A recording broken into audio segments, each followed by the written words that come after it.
Hi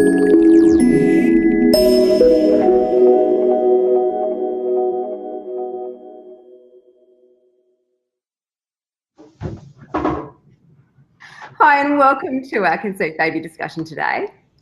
Today we'll be talking about a topic that's relatively new and quite controversial in the field of fertility, and that's egg freezing. It's something we've all heard about and something that even companies like Google and Facebook and Apple are actually offering as part of their employee packages. But what exactly is egg freezing? What is involved? How do they retrieve those precious eggs and store those precious eggs? And what are those chances? What are the chances that those eggs will be capable of making a healthy baby? These are all the questions we'll be answering and more. But firstly, if you haven't joined us before, my name's Tasha Jennings, founder of Conceived Baby.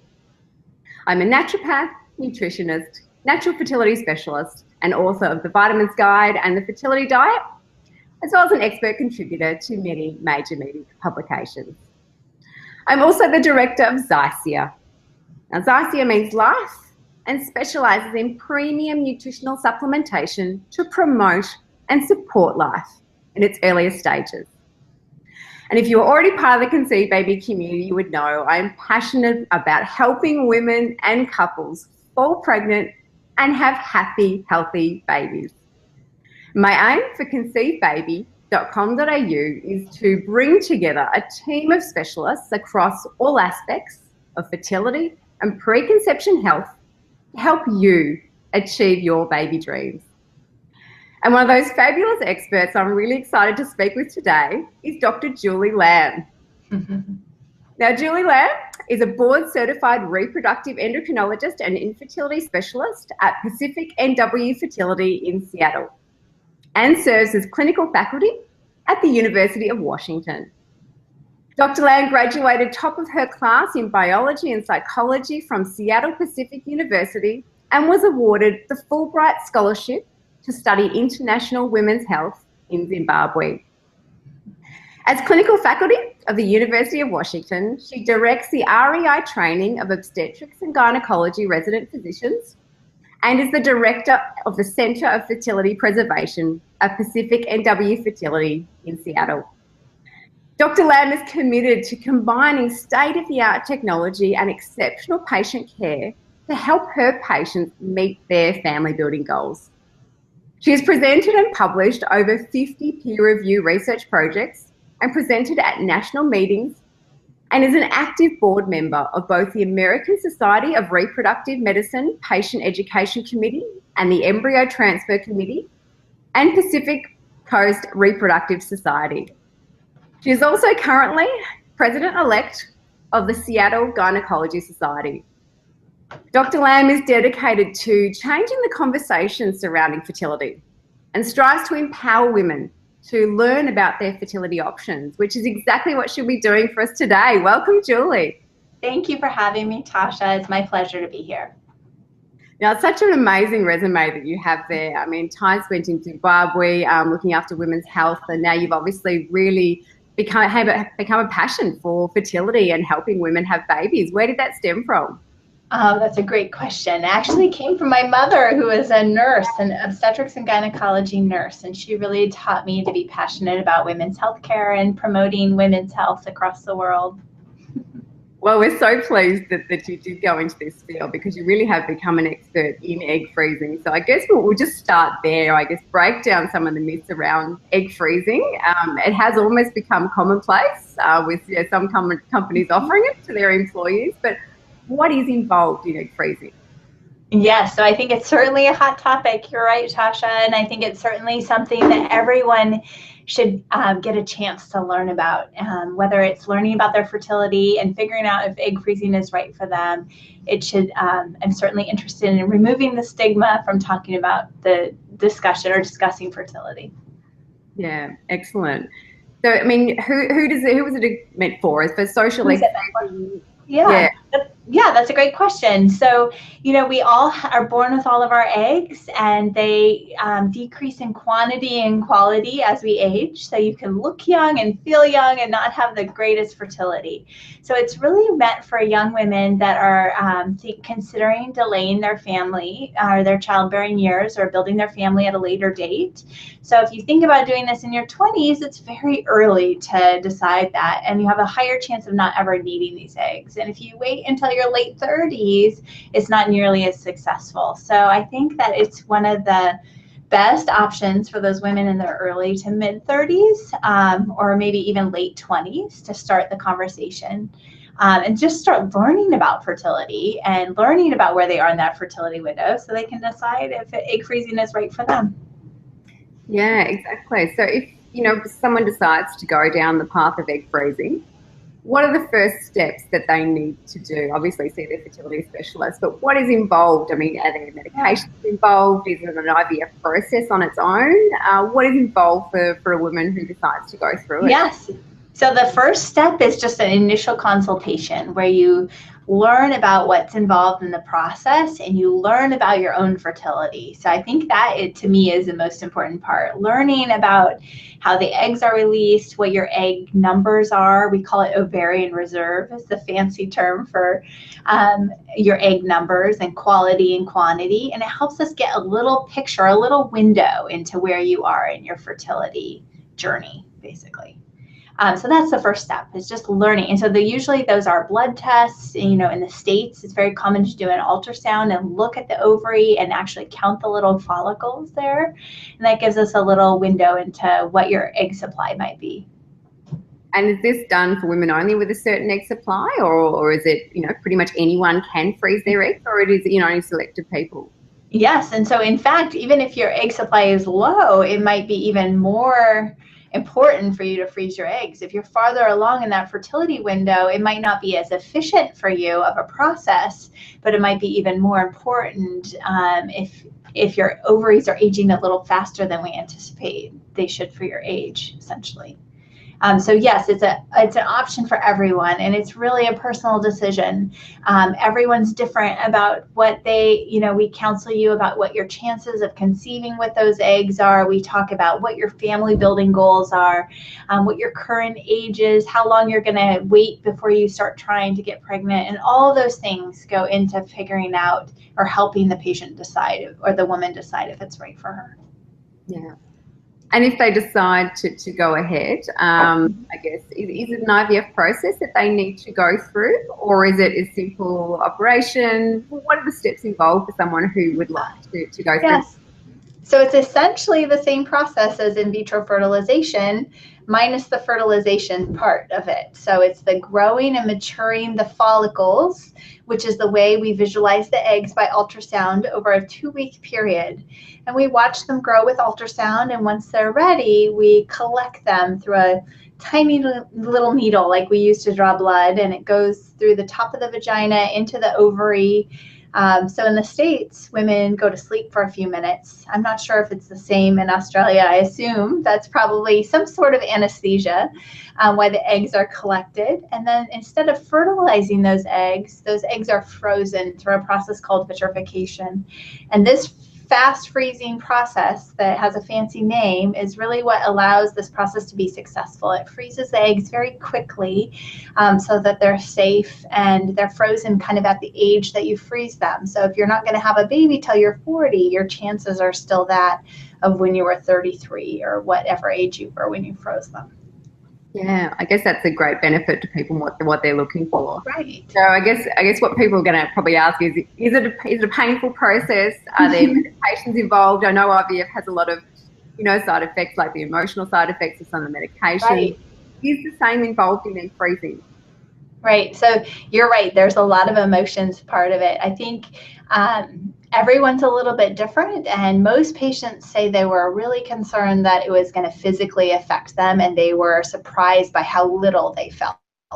So the more eggs you get, the more maybe bloated you feel. Each follicle is small, but if you have 10 of those, you're going to feel your ovaries. It's going to be more dramatic, the bloating or the side effects.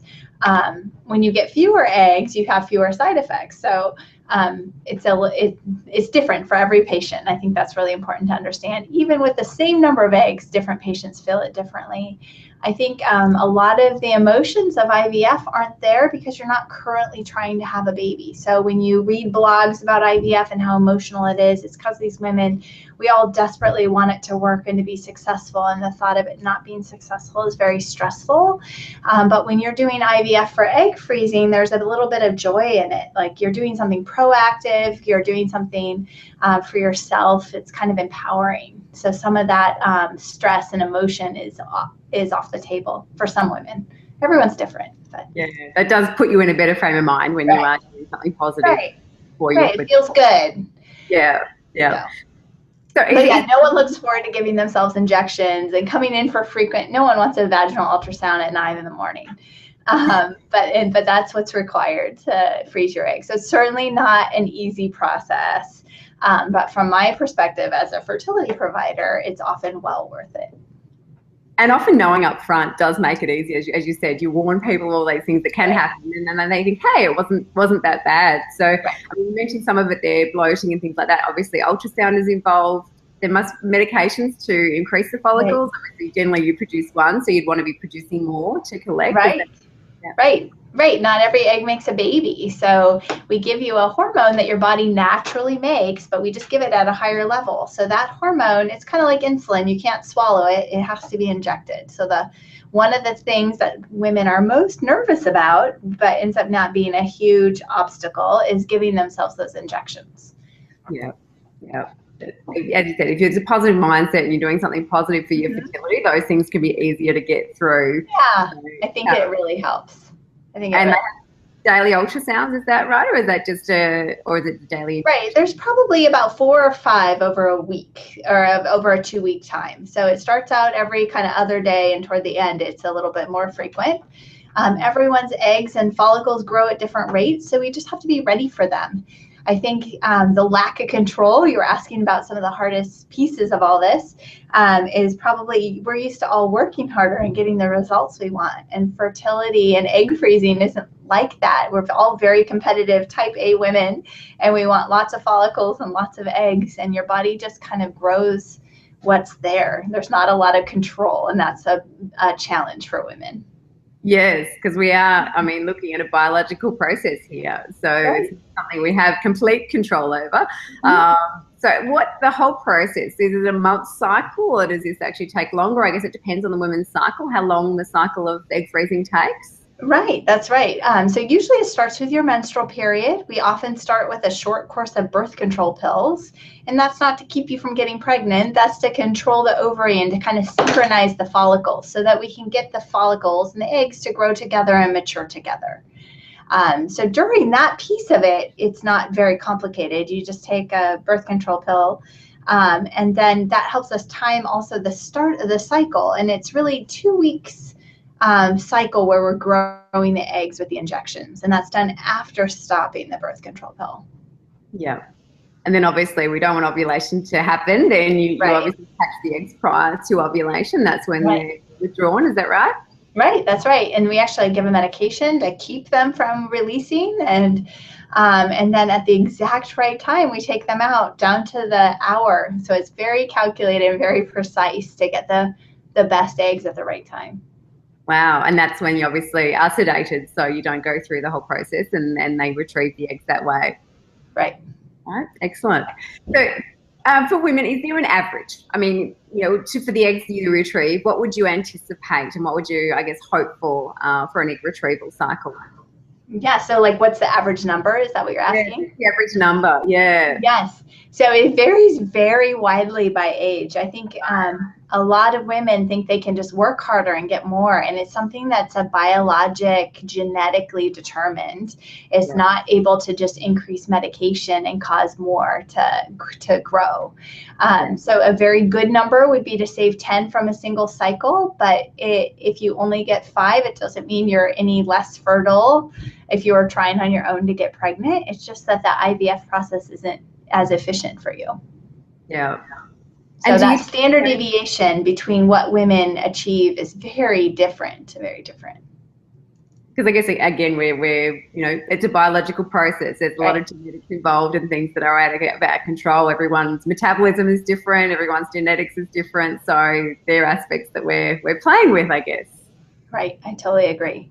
Yeah. But that's probably one of the most frustrating things is we can't get as many as we want always. I think that's the frustrating thing about fertility in general is that, I know I struggled myself, and I know a lot of women out there as well. You are that type A personality. You want to succeed, you want to try harder, but there's only so much you can do. Your body has control over the rest of it. Right. I'm always telling women quality, not quantity. Just takes one. Just takes one good one. Which is the absolute correct answer. It is about quality. And as a naturopath, we do a lot about nutrition and making sure that 90-day cycle of the egg development, helps to produce the healthiest eggs we can as much as possible. Do you test those eggs afterwards and check which ones are, I guess, viable, or are they all then frozen? So every clinic's a little bit different, but at our most clinics, we'll look at the embryo or the eggs under the microscope and freeze the mature eggs. If an egg is immature, it can't fertilize. So I think it's really important to talk to your physician and know what you have frozen, or know what the process is at your specific clinic, because you want to really understand what you have there. And the eggs necessarily, how they look under the microscope doesn't predict their success. Someday when a woman's ready to use those eggs and make embryos, that's when we can genetically test them and we can find which ones are most likely to make a baby. Right. Yeah. So that's why you want to err on the side of having more eggs than you think you're going to need, because you just never know until you're ready to use them. So especially a woman who's going to wait 10 years or until she's outside of that fertility window when it's no longer possible to go back and try to retrieve more eggs or no longer a good success rate. So someone might save more in that scenario than somebody who's going to start trying with a partner in a year or two. So you mentioned the time frame there. Is there, I guess, a limit to how long you can freeze these eggs, or is that still an unknown factor at the moment? Yeah, so there's not a lot of evidence about that, but we know embryos have created live births after being frozen for quite a long time. So we assume that that's the case with eggs, but no one really knows for sure. Yeah, I guess it is a relatively new process, as we've said. How long have you been doing it in your clinic? So we've been freezing eggs under an IRB since 2009, and making babies from frozen eggs since 2009. Many women have frozen them before that, but it's always done under an experimental basis, because it became non-experimental or became more standard of care, at least in the United States in 2012 when the ASRM practice guidelines changed, and with the introduction of vitrification, which significantly increased the success rates. So that brings up a really good point. Like, I think it's really important when you're thinking about freezing your eggs to make sure that the place you're freezing eggs knows how to thaw those eggs and make babies from them. There's a lot of places that can freeze eggs, but the technically challenging piece of egg freezing is knowing how to thaw them and make successful babies, make successful pregnancies. Which is, the outcome that we all want. It's not just about freezing. Air freezing is part of it, but the rest of it, we really want to create a healthy pregnancy and healthy baby out of it. So, you mentioned there's obviously not a standard way of doing egg freezing. Is there some parts that are standardized across all clinics, or is it quite different depending on which clinic that you visit? I think most clinics are standardly using vitrification, but even until recently, that wasn't the case. So that's an important thing to understand. And then within the vitrification, there's a lot of different techniques that can make it more successful. So going to a clinic that is well established and has good history of success and live births from frozen eggs is important. So you mentioned vitrification there. Can you just explain that a bit more for people who may not have heard that used? Yes. So the egg is the biggest cell in the human body. It's still microscopic, but it's very large, so it has a lot of water. So vitrification is just a fancy word for the type of freezing that is performed, and it's just a fast freezing method so that the egg can freeze so quickly that it doesn't damage the internal parts of the egg, and that it can be thawed and survive, have a very high survival rate. So it's just a better way of freezing eggs and embryos that keeps them from being damaged in the freezing and thawing process. Right. And then is there a standard thawing process, or obviously, as you said, that Yes. Yeah, we commonly refer to it as thawing, but it's really a warming process where the eggs are warmed in the lab. And it's a special kind of protocol that the embryologists do with great care to make sure the egg survives the thawing process. So all the eggs thawed together. I mean, it sounds to me you wouldn't just leave them out in the sun, obviously. Obviously, very controlled situation. Yes, it's very controlled. Yeah, it depends what the patient's family building goal is, whether they're all thawed together and how many kids they want to have and how many eggs they have. But it's a discussion at the time the patient's ready to achieve pregnancy between the physician and the patient. Okay, so they can just choose to try one and see how that goes. And they are quite different individuals. Yeah. Not every egg makes a baby, so we usually thaw them in groups. And you know, I tell patients that someone who's 35, it often takes 5 to 10 eggs to make one baby. It depends on a lot of factors. You know, it can depend on unknown fertility factors that weren't known at the time of egg freezing. It can depend on the partner that you choose to fertilize the egg with, or the quality of the sperm if you're using a donor specimen or sperm. So all those things play into it. And there's probably a lot of biology that we just don't understand yet that plays into it as well, because we see a lot of biological differences between patients. Yeah, which would be fascinating to see in your field. I mean, obviously you see so many different patients and see so many different women, and this field is evolving really. The science behind it is evolving. So, I mean, what is the process of the thawing process? What happens in the warming process? And from then on in, is it the same as IVF from regular eggs and sperm? Does you then follow the same procedure? Yes, it's very similar.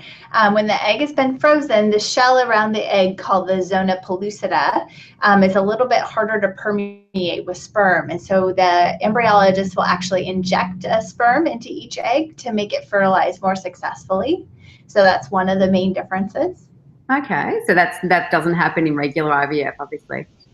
Yeah, it does happen in regular IVF. It's certainly more in the United States than in Australia, I think.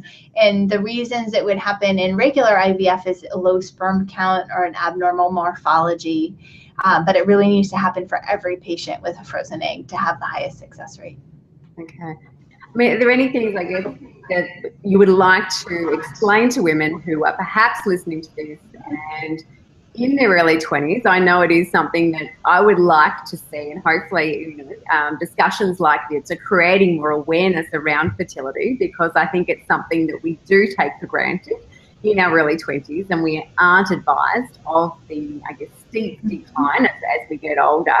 Is there anything you would like to explain to women who are perhaps watching this in their 20s who have thought about the prospect because they do want to delay their childbearing years? What would you like to say to those women listening? Yeah, that's a great question. I think it's really important for women to hear that good health and feeling young doesn't equal good fertility. So taking the time out of our busy lives to learn about fertility and how it changes with age, even if it's a discussion with friends or family members, or reading and educating yourself online, or taking that initial step and meeting with a fertility provider, it's really important step, even if you decide not to freeze your eggs, just to learn about what your options are. Whether you choose to freeze your eggs, you choose to start a family earlier than you intended, there's lots of different options.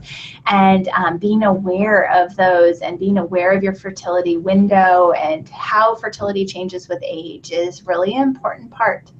You know, this is a different generation. We're going to school and we're working, and not everyone finds a partner in their 20s. And even a generation ago, women were done with their childbearing in their 20s. So we're just seeing a lot more difficulty when we put it off until our 30s and early 40s. It is difficult. Yeah, I was just discussing this in a podcast recently about the politics of fertility, and discussing how our biology hasn't kept up with our sociology, where we are still to have babies in our late teens and early 20s, and that's still when our body's going, hey, I'm fertile, I don't want to have a baby, but we're out partying or career or traveling. You spend your whole life trying to prevent pregnancy. And then when you're ready, you assume it's going to happen easily, and it doesn't always. So just realizing that and preparing for that if you need to is well worth the time.